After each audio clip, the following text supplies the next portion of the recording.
Sa ngalan ng Ama at ng Anak at ng Espiritu Santo. Amen. Ang pagpapala ng ating Panginoong Hesukristo at ang pag-ibig ng Diyos Ama at ang pakikipagkaisa ng Espiritu Santo naway sumainyong lahat. At sumainyo rin. Minamahal ang mga kapatid sa ating Panginoong Hesukristo, sa ating pong pagdiriwang ng banal na Eucharistia, ng banal na misa, ating pasalamatan ng Panginoong Diyos sa maraming mga biyaya niyang pinagkaloob sa ating lahat, sa biyaya ng ating buhay, sa biyaya ng ating pamilya, sa biyaya ng kalusugan, kagalingan na ating pinagdarasal, lalo na para sa mga may sakit. Ating taas sa Panginoon sa tulong ng panalangin, Mahal na Birhen, ni Santo Padre Pio, ating pagtataas ng panalangin sa Panginoong Diyos, ating mga intensyon sa misa, ating mga natatanging mga kahilingan, mga personal nating mga panalangin para sa mga mahal natin sa buhay.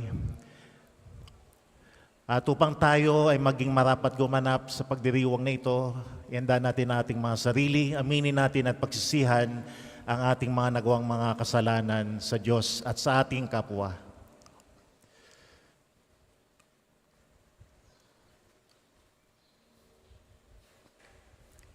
Naamin ko sa makapangyarihang Diyos at sa inyo mga kapatid, na lubha akong nagkasala sa isip, sa salita at sa gawa at sa aking pagkukulang.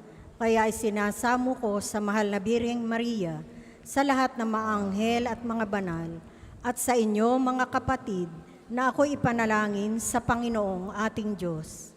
Kaawaan tayo ng makapangyarihang Diyos, patawarin tayo sa ating mga kasalanan, at patnubayan tayo sa buhay na walang hanggan. Amen.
Manalangin tayo.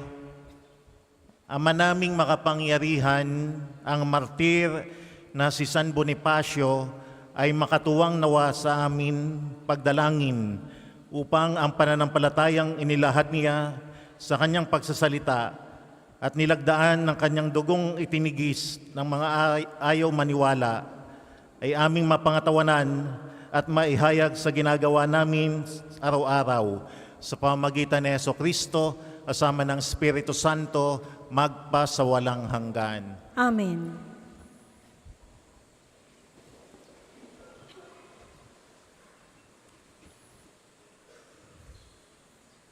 Ang simula ng ikalawang sulat ni Apostol San Pablo kay Timoteo. Mula kay Pablo, na niloob ng Diyos na maging apostol ni Kristo Jesus, upang mangaral tungkol sa buhay na ipinangakong kakamtan natin kay Kristo Jesus. Kay Timoteo na minamahal kong anak. Sumaiyo nawa ang pagpapala, ang habag at ang kapayapaan mula sa Diyos Ama at kay Kristo Jesus na ating Panginoon. Nagpapasalamat ako sa Diyos na pinaglilingkuran ko ng tapat, tulad ng ginawa ng aking mga ninuno, tuwing aalalahanin kita sa aking mga panalangin araw-gabi. Dahil dito, ipinaaalaala ko sa iyo na maging masigasig ka sa pagtupad sa tungkuling tinanggap mo sa Diyos nang ipatong ko ang aking mga kamay sa iyo, sa ulo mo, sapagkat hindi espiritu ng kaduwagan ang binigay sa atin ng Diyos, kundi espiritu ng kapangyarihang pag-ibig at pagpigil sa sarili. Kaya huwag mong ikahihiya ang pagpapatotoo tungkol sa Panginoon o ang aking pagkabilanggo dahil sa Kanya. Sa halip, makihati ka sa kahirapan dahil sa mabuting balita, sa tulong ng Diyos na nagligtas at tumawag sa atin upang maging Kanyang bayan.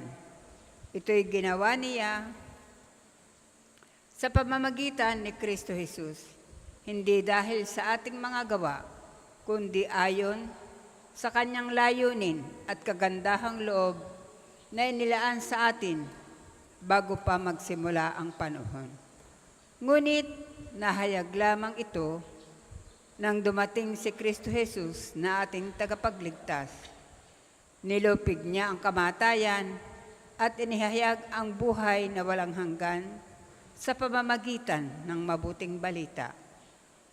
Ako'y ginawang apostol at guro upang ipahayag ang mabuting balitang ito, at iyan ang dahilan kaya ako nagdurusa ng ganito. Gayon may hindi ko ikinahihiya ang nangyaring ito sa akin, sapagkat lubos kong nakikilala ang aking pinananaligan at natitiyak kong maiingatan nawa niya hanggang sa huling araw ang ipinagkatiwala ko sa Kanya.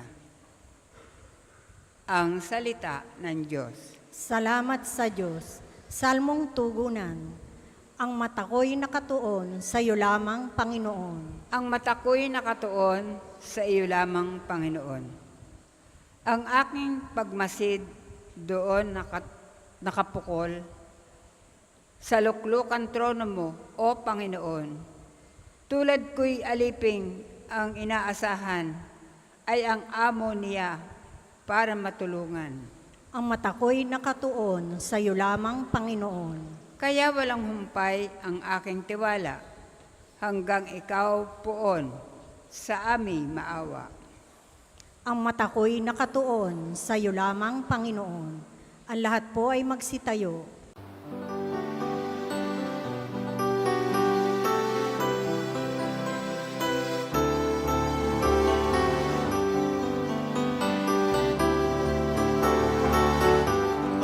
Alleluia, alleluia,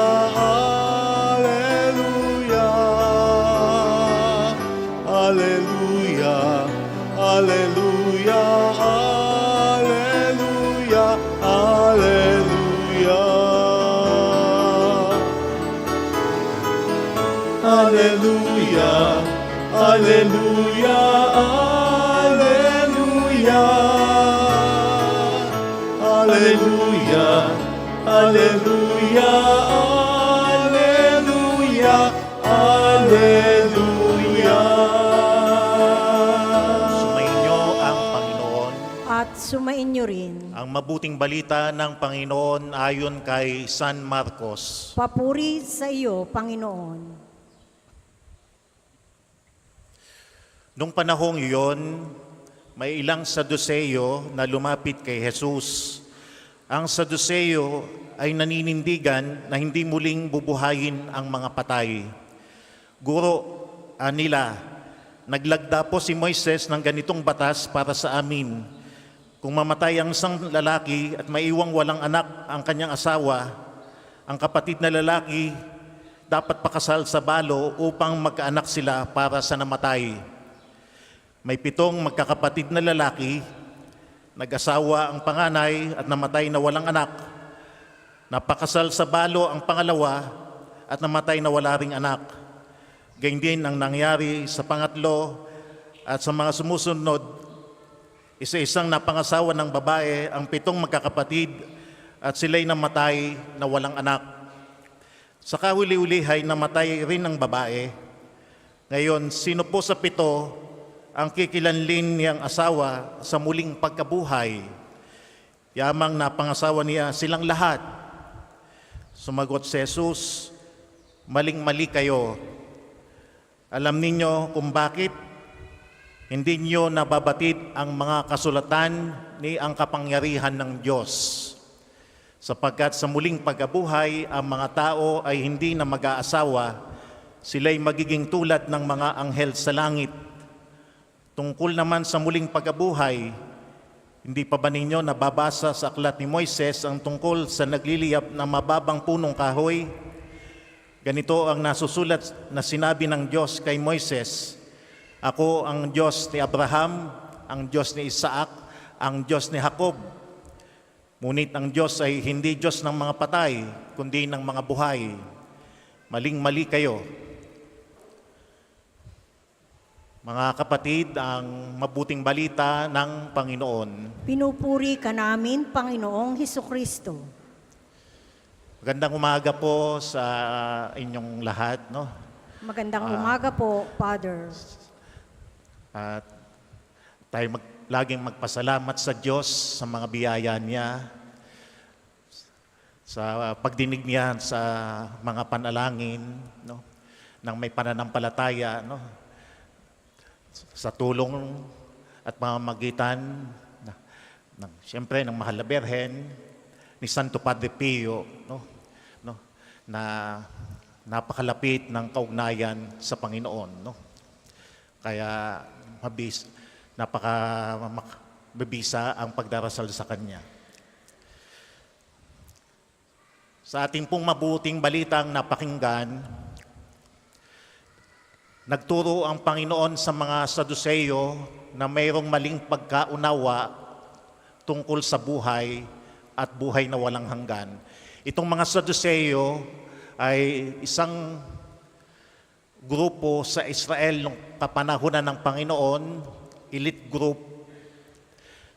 Pero naninindigan ng mga ito na pag namatay ang tao ay wala nang mangyayari, no?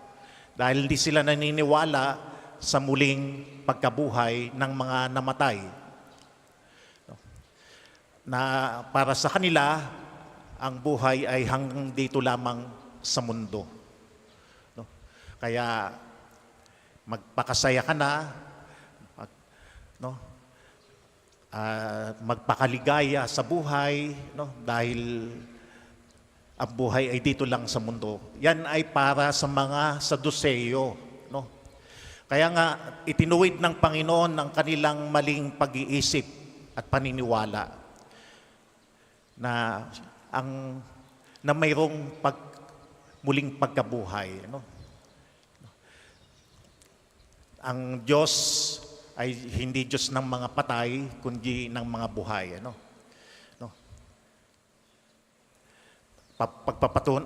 Patunayan na ito ng maraming mga banal sa langit, no?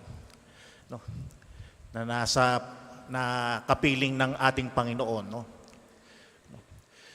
Ang kabilang buhay ay hindi kadugtong ng kung ano ang buhay natin ngayon.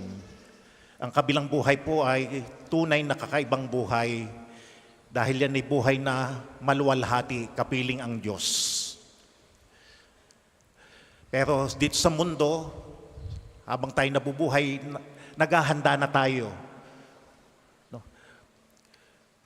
Mahalaga na pinapahayag na natin ang ating pananampalataya sa Diyos, pagtitiwala sa Kanya, at nagsisikap na tayong sumunod sa Kanyang mga kautusan sa paggawa ng mabuti sa kapwa, sa pagpapatawad mo sa mga taong nagkakamali, dahil ikaw ay nagkakamali rin at nangangailangan ng awa at pagpapatawad ng Diyos, sa iyong mga ginagawang pagtitiis, pagsasakripisyo para sa mga mahal mo sa buhay, no? at maging kung ikaw man ay may mga pagsubok at nakakaranas ng mga problema, may sakit, may bunga ang lahat ng iyong nararanasan dahil may buhay na walang hanggan. No? No? May bunga ang lahat ng ating mga ginagawa. No? Ang ating pagdarasal kay Santo Padre Pio, no? May bunga ito upang makamit natin ang buhay na walang hanggan. No? No? At ang napakahalaga naman talaga ang Diyos ay ating isipin at pahalagahan sa ating buhay. No? Dahil sa kabilang buhay talaga yun lang naman ang mahalaga. Wala nang magiging ibang mga concern pa. Dahil sa kabilang buhay ay wala ka nang aalalahanin pa. Wala ka nang hahanapin pa dahil ang lahat ay naririyan na. Dahil ang Diyos ay nariyan. No? Sabi nga ni Santa Teresa ng Avila, solo Diyos basta.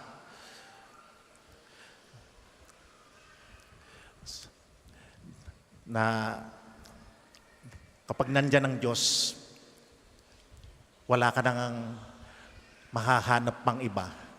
Ay sana ngayon ang ating pinagsusumikapan habang tayo nabubuhay dito sa mundo. Dahil lahat naman ng ating ginagawa ay patutungo yan sa buhay na walang hanggan. Kaya dapat din nating tingnan ang ating sarili, ang ating buhay. Ang aking bang ginagawa ay para makamit ko ang buhay na walang hanggan, no? Na pinapangako ng ating Panginoong Diyos, no? Kaya habang tayo nabubuhay, gagawin natin ang lahat ng kalooban ng Diyos, no? Ang mabuti, no? Ang magmahal, no? Dahil ang pagmamahal nga ay pang walang hanggan, yan ang maghahatid sa atin sa Panginoon.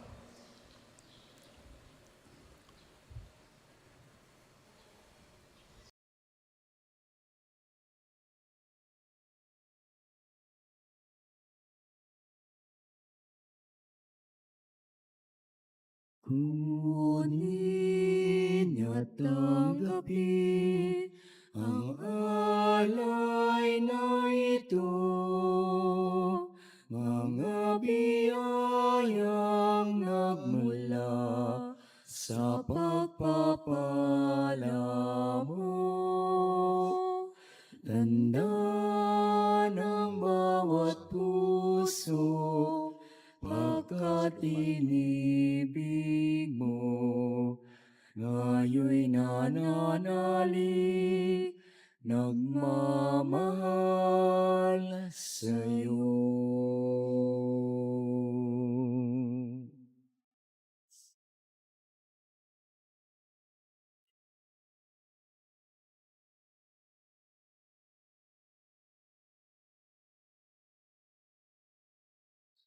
Puri-puri ka, Diyos naman. Sa katas ng banda sa buwan ng aming pagkakalak nito para maging ganun.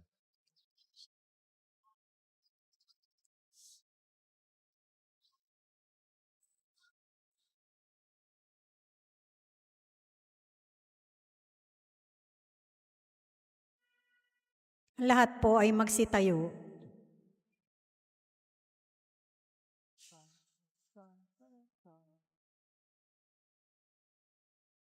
Manalangin kayo mga kapatid upang ating paghahagin ay kalugdan ng Diyos amang makapangyarihan. Tanggapin nawa ng Panginoon itong paghahain sa iyong mga kamay, sa kapurihan niya at karangalan sa ating kapakinabangan at sa buong sambayanan niyang banal. Ama naming lumikha, tunghayan mo ang aming paghahagin ng mga alay sa paggunita kay San Bonifacio. Pagkaloob mong ang pagdiriwang namin sa pagpapakasakit ng iyong anak ay aming matularan at aming maganap sa pamamagitan niya kasama ng Espiritu Santo magpasawalang hanggan. Amen. Sumainyo ang Panginoon. At sumainyo rin. Itaas sa Diyos ang inyong puso at diwa. tinaas na namin sa Panginoon. Pasalamatan natin ang Panginoong ating Diyos. Marapat na siya ay pasalamatan. Ama naming makapangyarihan, tunay ngang marapat na ikaw ay aming pasalamatan. Ngayong aming kagalakan na si San Bonifacio ay parangalan, siya'y kapanalig naming may paninindigan na ikaw ay pahayag kahit siya'y mamatay, sapagat minarapat mong kanyang matularan ang iyong anak na naghayin ng sariling buhay. Tulad ng naganap sa iyong anak, ang dugo ng mga martir ay dumanak, hindi dahil sa katatagang likas, kundi dahil sa iyong bigay na lakas. Kaya kaysa ng mga anghel na nagsisiawit ng papuri sa iyo, nang walang upay sa kalangitan, kami nagbubunyi sa iyong kadakilaan.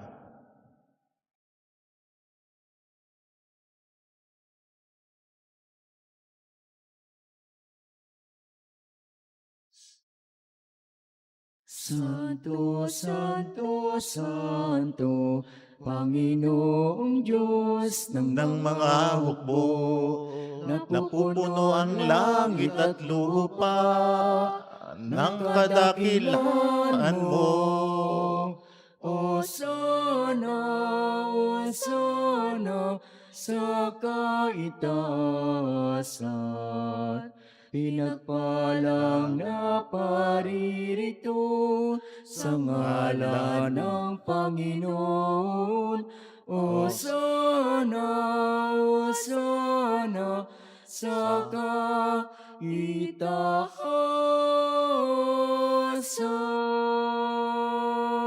Kung hindi po kayo lumuhod, ay manatili pong nakatayo ng may paggalang. Ama naming banal, ikaw ang bukal ng tanang kabanalan, kaya sa pamagitan ng iyong Espiritu, gawin mong banal ang mga kaloob na ito upang para sa amin ay maging katawan at dugo ng aming Panginoong Heso Kristo. Bago niya pinagtiis ang kusang loob na maging handog, hinawakan niya ang tinapay, pinasalamatan kaniya, pinaghati-hati niya yon, iniabot sa kanyang mga alagad at sinabi, "Tanggapin ninyong lahat ito at kanin. Ito ang aking katawan na ihahandog para sa inyo."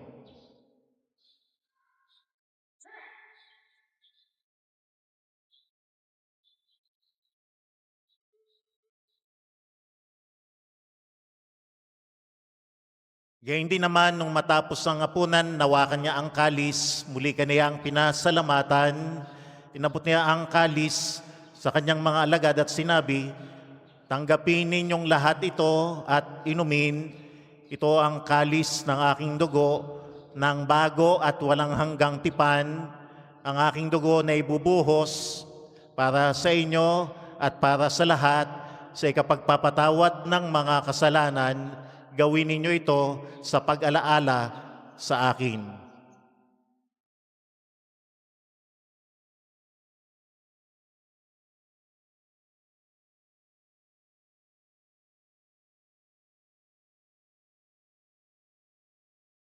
Ipagbunyi natin ang misteryo ng pananampalataya.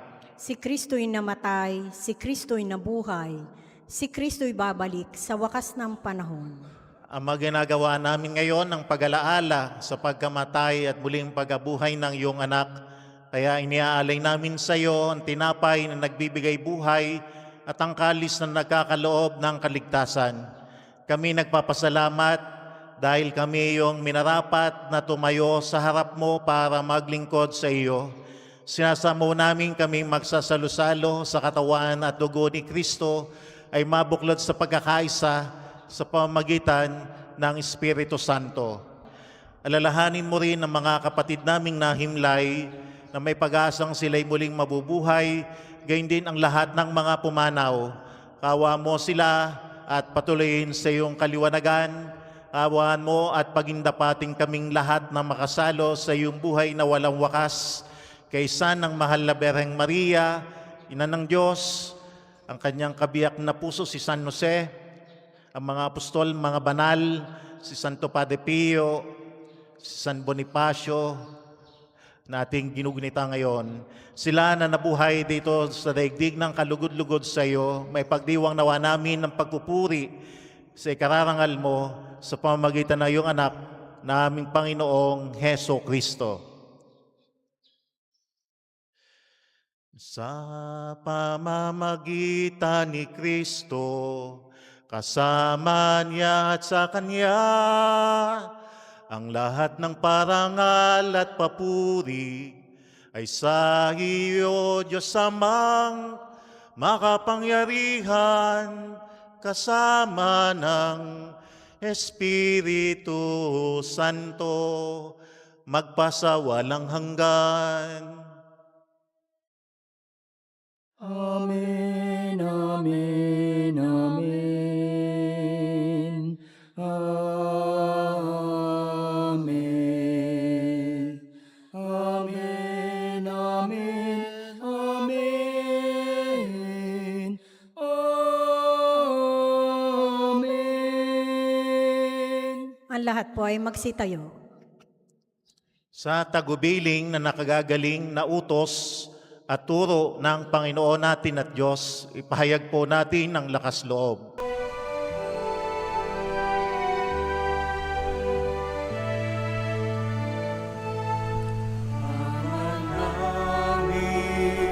Sumasalangit ka, sambahin ang ngalan mo, mapasa amin ang kaharian mo, sundin ang loob mo. Dito sa lupa para lang sa langit, bigyan mo po kami ngayon ng aming kakanin sa araw-araw at pagnawarin mo kami sa aming mga sala para napagpapanawan namin sa nagkakasala sa amin. At huwag mo kaming ipahintulot sa puso,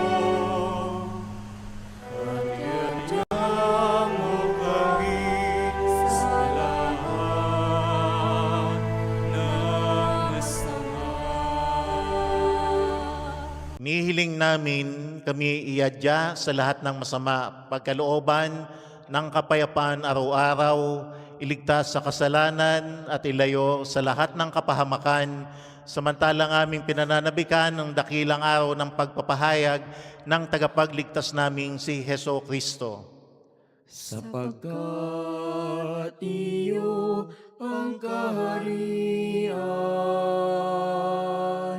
at ang kapangyarihan at ang kapurihan magpakailanman. Amen. Panginoong Jesucristo, sinabi mo sa iyong mga apostol, kapayapaan ang iniiwan ko sa inyo, ang aking kapayapaan ang binibigay ko sa inyo. Tunghayan mo ang aming pananampalataya at huwag ang aming pagkakasala. Pagkalooban mo kami ng kapayapaan at pagkakaisa ayon sa iyong kalooban, kasama ng Espiritu Santo, magpasawalang hanggan. Amen. Ang kapayapaan ng Panginoon naway laging sumainyo. At sumainyo rin. Magbigayan po kayo sa bawat isa ng kapayapaan ni Kristo. Peace be with you.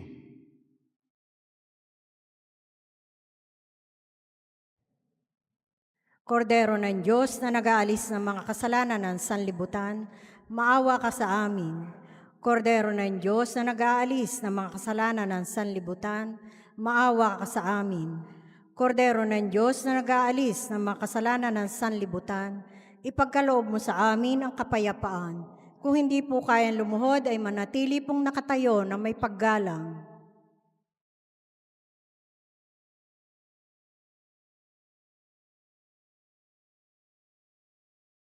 Narito ang ating Panginoong Jesucristo, ang kordero ng Diyos na nag-aalis ng mga kasalanan ng sanlibutan, mapapalad ngayon ng lahat na inanyayahan sa kanyang piging. Panginoon, hindi ako karapat-dapat na magpatuloy sa iyo, ngunit sa isang salita mo lamang ay gagaling na ako.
Manalangin tayo, Ama naming mapagmahal, pagtibayin mo sa katapatan sa pananampalataya, kaming mga tumanggap sa banal na pakikinabang upang sa aming salita at gawa ay may pahayag ang pananampalatayang pinagmalasakitang ipalaganap ni San Bonifacio at pinaglaanan niya ng paglilingkod habang buhay sa pamamagitan ni Jesucristo kasama ng Espiritu Santo magpasawalang hanggan. Amen.